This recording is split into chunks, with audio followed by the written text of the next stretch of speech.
നിങ്ങൾ തീർച്ചയായിട്ടും കണ്ടിട്ടുണ്ടാവും, ചില ആളുകളെ കേട്ടിട്ടുണ്ടാവും, ചില കഥകൾ, ചില സംഭവങ്ങൾ, ചില ജീവിത സാഹചര്യങ്ങളൊക്കെ.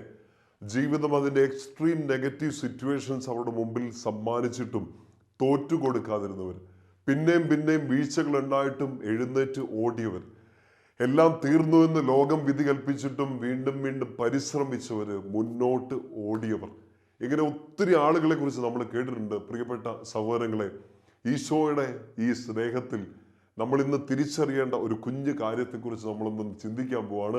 പരിശുദ്ധാത്മാവ് നമ്മളെ സഹായിക്കട്ടെ. എന്തുകൊണ്ടാണ് ചില മനുഷ്യർ പിന്നെയും എഴുന്നേറ്റ് ഓടുന്നത്? അവരെ മുന്നോട്ട് നയിച്ചത് എന്താണ്? എല്ലാവരും ഇതെല്ലാം അവസാനിച്ചു, ഇതിലും കൂടുതൽ ഒരാൾക്ക് താങ്ങാൻ പറ്റില്ലെന്ന് വിധി എഴുതിയിട്ടും എന്തുകൊണ്ടാണ് ചില ആളുകൾ പിന്നെയും പിന്നെ മുന്നോട്ട് ഓടിയത്? ഈ ചോദ്യത്തിന് ഉത്തരം കണ്ടുപിടിച്ചാൽ ഇന്ന് ഈ ദിവസം ഉണർന്ന് എഴുന്നേറ്റപ്പോൾ മുതൽ നിനക്കുണ്ടായ എല്ലാ നെഗറ്റീവ് സിറ്റുവേഷൻസും, ഇന്നുണ്ടായ എല്ലാ ടെൻഷൻസും, നാളെക്കുറിച്ചുള്ള ഭയങ്ങൾ, അസ്വസ്ഥതകൾക്കെല്ലാം നീ ഇന്നൊരു ഉത്തരം കണ്ടുപിടിക്കാൻ പോവാണ്.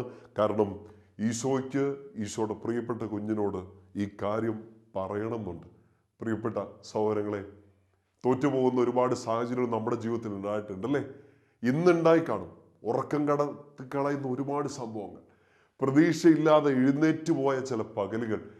കർത്താവെ, ഞാൻ എന്തിന് എഴുന്നേറ്റു, ഇതെങ്ങനെ ഇന്ന് ചെയ്തു തീർക്കും എന്നൊക്കെ ഓർത്ത് നമ്മൾ ബുദ്ധിമുട്ടിയിട്ടുണ്ട്. ഈ ആളുകളെ കാണണ്ടേ, ഈ സാഹചര്യത്തിലേക്ക് തന്നെ ചെന്ന് പോകണ്ടേ, ഞാൻ എങ്ങനെ ഇനി മുമ്പോട്ട് പോവും, തീർന്നു എന്നൊക്കെ പറഞ്ഞ് നമ്മൾ സ്വയം വിധി കൽപ്പിച്ച ദിവസങ്ങളിലൂടെയൊക്കെ കടന്നു പോകുന്നുണ്ടാകാം. എന്താണ് നീയും തോറ്റുപോകാഞ്ഞ്? എന്താണ് നീയും ഇതുവരെ ഇത്രയും നെഗറ്റീവ് സിറ്റുവേഷൻസ് ഉണ്ടായിട്ടും ഇട്ടേച്ച് പോകാഞ്ഞ്? ഒറ്റ കാര്യമുള്ളൂ. പരിശുദ്ധാത്മാവ് നിറഞ്ഞു നിന്നുകൊണ്ട് പൗലോസ്ലീഹ അതിന് ഉത്തരം തരുന്നുണ്ട്. റോമാക്കാർക്ക് എഴുതിയ ലേഖനം 8:37, നമ്മെ സ്നേഹിക്കുന്നവൻ മുഖാന്തരം ഇവയിലെല്ലാം നാം പൂർണ്ണ വിജയം വരിക്കുന്നു. എന്നെ ഇപ്പോഴും സ്നേഹിച്ചുകൊണ്ട് ഈശോ കൂടെയുണ്ട്. എന്നെ തളർത്തിക്കളയുന്ന കടബാധ്യത, എന്നെ പിരിമുറുക്കുന്ന എൻ്റെ രോഗങ്ങൾ, എന്നെ വിഷമിപ്പിക്കുന്ന സാഹചര്യങ്ങൾ, എൻ്റെ മുമ്പിൽ ചോദ്യമായി നിൽക്കുന്ന ചില ജീവിത സാഹചര്യങ്ങളും വ്യക്തികളും എന്നെ തളർത്തിക്കളയാൻ, തോപ്പിച്ചു കളയാൻ 100 പർവ്വതങ്ങൾ എൻ്റെ മുമ്പിലാണ്. എന്നാലും ഞാൻ പിടിച്ചു നിൽക്കുന്നത്, എന്നാലും ഞാൻ മുമ്പോട്ട് പോകുന്നതിന് ഒറ്റ കാര്യമുള്ളൂ. റോമ 8:37, എന്നെ സ്നേഹിക്കുന്നവൻ ഈശോ കാരണം ഇതിലെല്ലാം ഞാൻ പൂർണ്ണ വിജയം വരിക്കും. പ്രിയപ്പെട്ട സഹോദരങ്ങളെ, തോറ്റുപോകാൻ ഒരു 100 സാഹചര്യങ്ങളും 100 കാരണങ്ങളും നമുക്കുള്ളപ്പോൾ മുന്നോട്ട് എഴുന്നേറ്റ് ഓടാൻ, വീണ്ടും ഒന്ന് പരിശ്രമിക്കാൻ, ഞാൻ ഇട്ടേച്ച് പോവില്ല കർത്താവെ, ഞാൻ ഒന്നും കൂടെ പരിശ്രമിക്കാമെന്ന് നമുക്കൊരു ഉത്തേജനം ഉള്ളിൽ നിന്ന് കിട്ടുന്നത് ഈ ഉള്ളിലിരുന്ന് നമ്മളെ സ്നേഹിക്കുന്ന ഈശോ ഒറ്റ ആൾ കാരണമാണ്. അതും മനസ്സിലാക്കിക്കൊണ്ടാണ് പൗലോസ്ലീഹ വീണ്ടും പറയുക 2 കൊരിന്തോസ് 5:14, ക്രിസ്തുവിൻ്റെ സ്നേഹം ഞങ്ങൾക്ക് ഉത്തേജനം നൽകുന്നു.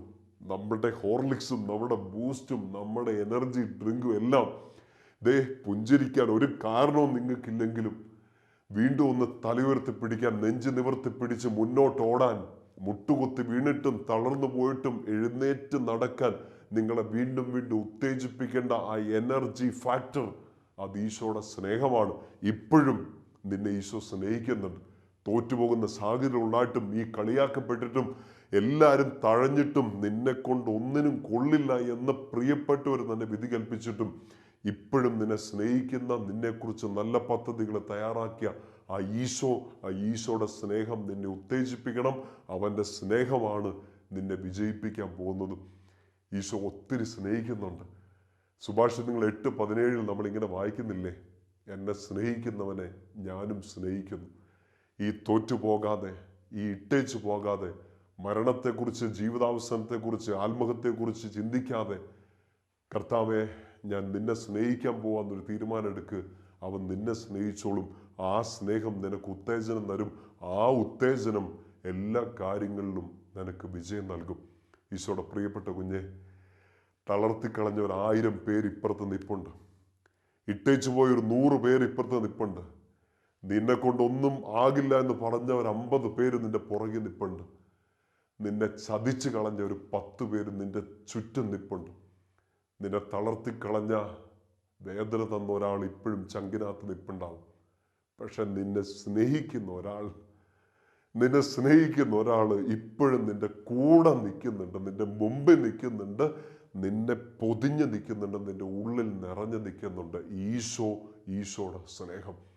ആ സ്നേഹം ഉള്ളതുകൊണ്ട് ഈ 1000 പേരിലേക്കും 100 പേരിലേക്കും തളർത്തിക്കളഞ്ഞ 10 സാഹചര്യങ്ങളിലേക്കും അല്ല അവനെ നോക്കുക. നിന്റെ ദൈവത്തെ, ആ സ്നേഹത്തെ, ആ സ്നേഹം തന്ന കർത്താവിനെ അവനെ മുറുകെ പിടിക്കുക. അവനെ മുറുകെ പിടിച്ച് ആരും തോൽക്കുന്ന സാഹചര്യം വന്നിട്ടും ഈശോ പറ്റിച്ചിട്ടില്ല, പറ്റിക്കുകയില്ല.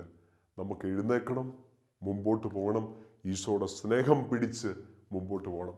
ആ തമ്പുരാന്റെ വലിയ സ്നേഹത്തിൽ അനുഗ്രഹിച്ചുകൊണ്ട് ഞാൻ നിങ്ങൾക്ക് വേണ്ടി പ്രാർത്ഥിക്കുന്നു. ഈശോയുടെ നാമത്തിൽ തന്നെ, പിതാവിൻ്റെയും പുത്രൻ്റെയും പരിശുദ്ധാത്മാവിൻ്റെയും നാമത്തിൽ ആമേൻ.